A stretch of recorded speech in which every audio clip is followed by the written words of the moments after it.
strictly from the Bible. There's scriptures that say the last days will be like the days of Noah, and that certain people's he told the Pharisees that the only sign they would get would be like the sign of Jonah. And I'm going to talk about that. But these things are significant. And also, Malachi says, in the last days, the spirit of Elijah shall come.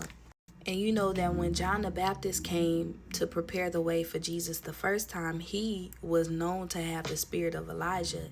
And so when you're in church and you hear your own son being prophesied to have like a spirit of Elijah or a mantle of Elijah on him, you can know that this prophecy is related to what the Bible has already put in place. You can know that your child is going to be the one that's tearing down systems, because this is, there's nothing new under the sun. But anyway, let's get back to the word.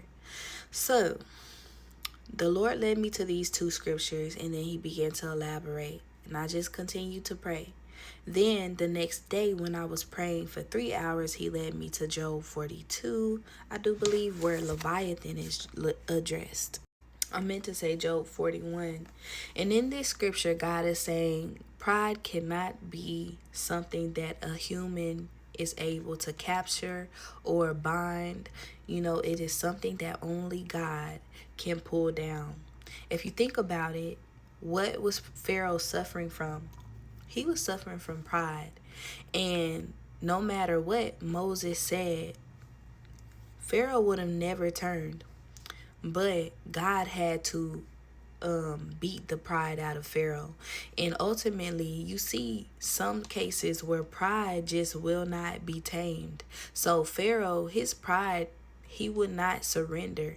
And so what happened to Pharaoh was ultimately death. And that's what happens with pride.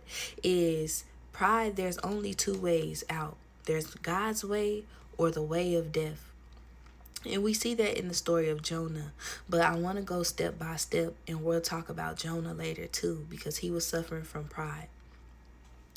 But anyway, pride is the confidence in self. So biblically speaking, that is you being without the need of God.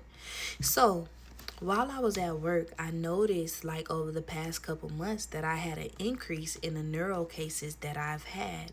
And so a lot of times the Lord will speak to me through the cases that I receive at work sometimes. And I'll just start thinking about the disease processes and just thinking about it. And so the Lord had me think about the scripture, Christ shall be the head of the church. So 1 Colossians